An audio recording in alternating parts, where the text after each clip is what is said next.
The teenagers, basically 13 से 19 के लौंडे और लौंडियों को टीनेजर्स बोलते हैं क्योंकि इनकी एज के लास्ट में टीन आता है।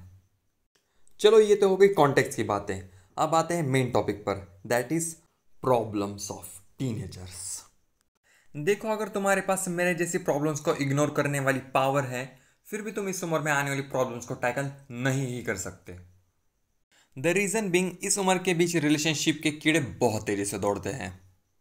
आशिकियाँ करने की मानो तलब सी उठ जाती है। अब कोई खुद को सिग्मा कहकर डिफेंड कर सकता है कि अबे चल हट, हम ऐसे चक्कर में नहीं पड़ते। Focus on your goals, not on holes.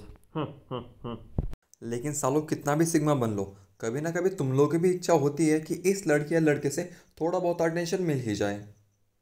और इस चीज़ के पीछे कुछ लोग ज़्यादा ही हार्ड ट्राई मार देते हैं, और अगर पढ़ाई में हक दिए फिर इस चीज़ को जिम्मेदार ठहराते हैं।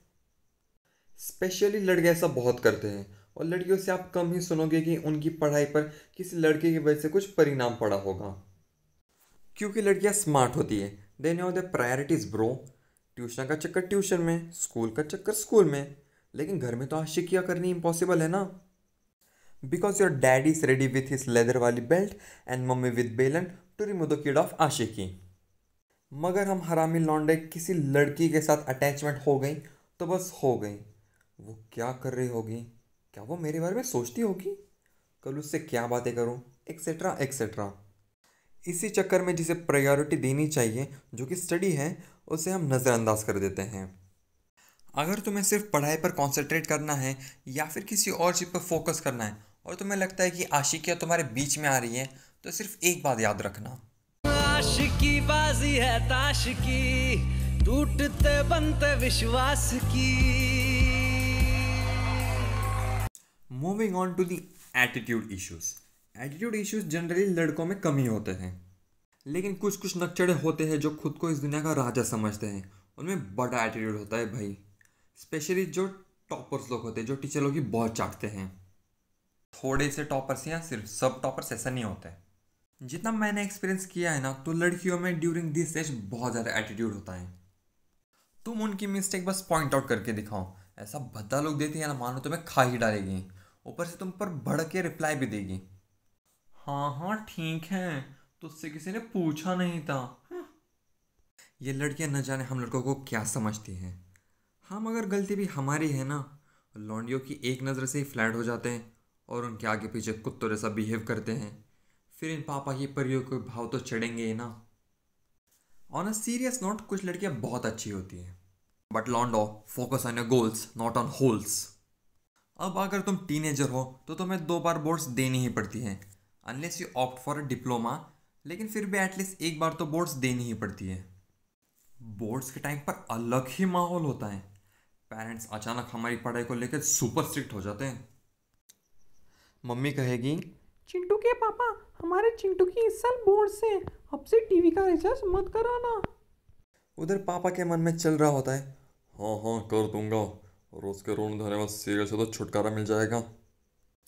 और हाँ चिंटू के पापा, अपने रिश्तेदारों से कह देना कि इस साल हमारे घर न आए। चिंटू के बोर्ड्स है बोर्ड्स, उसे डिस्टर्ब नहीं होना चाहिए।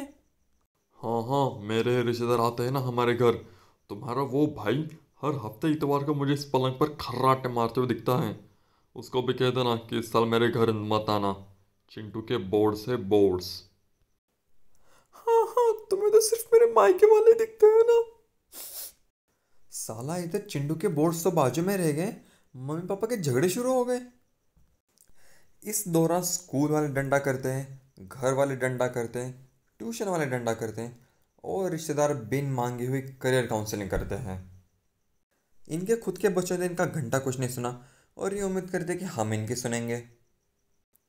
इतना डंडा करने के बाद बच्चे भी टेंशन में आ ही जाते हैं। सोचने लगते हैं कि अगर 90+ नहीं आए तो ज़िंदगी ख़त्म, आगे कुछ ढंग का कॉलेज नहीं मिलेगा, नौकरी नहीं मिलेगी, छोकरी नहीं मिलेगी। ये 90+ वाला बहुत बड़ा मिथ है। अगर तुम्हें थ्रू जेई और नीट डॉक्टर या इंजीनियर बनना है, तो मात्र 75% लाओ।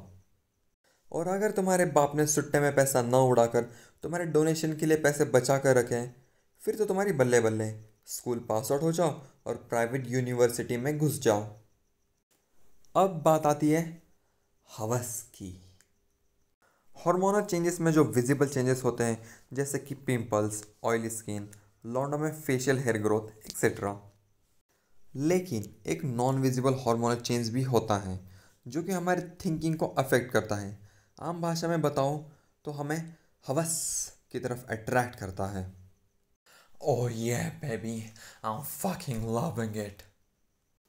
अब हम लोग तो इंडियन हैं तो हमें लीगली सेक्स 18+ होने के बाद ही मिलेगा, लेकिन तब तक कंट्रोल कैसे करें मेरी जान?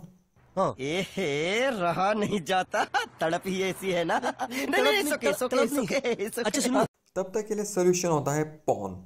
उफ, बनाने वाले ने क्या चीज़ बनाई है। स्टार्टिंग में तो बहुत अच्छी लगता है, लेकिन धीरे धीरे ये हमें इसके काबू में कर ही देता है। लड़कियों का इतने डिटेल में तो नहीं पता मुझे, लेकिन थोड़ी बहुत लड़कियां भी देखती हैं। लड़कों के कंपैरिजन में तो लड़कियां कुछ भी नहीं हैं इन वॉचिंग दिस। हम लौंडों में तो अलग ही क्रेज़ होता है इस चीज़ का। एक हाथ पैंट में और दूसरा हाथ बैक बटन पर, जैसे किसी के आने की भनक लग जाए तो बैक टू नॉर्मल। बस अपने बोनर को कंट्रोल करने के लिए कुशन की मदद लेनी पड़ती है, और बाकी वीडियो गायब करने में तो हम एक्सपर्ट हैं ही। सो यही था टीनेजर्स के बारे में जितना मैं इंटरेस्टिंग समझ पाया। Like, comment and do subscribe and जय लक्ष्य चौधरी।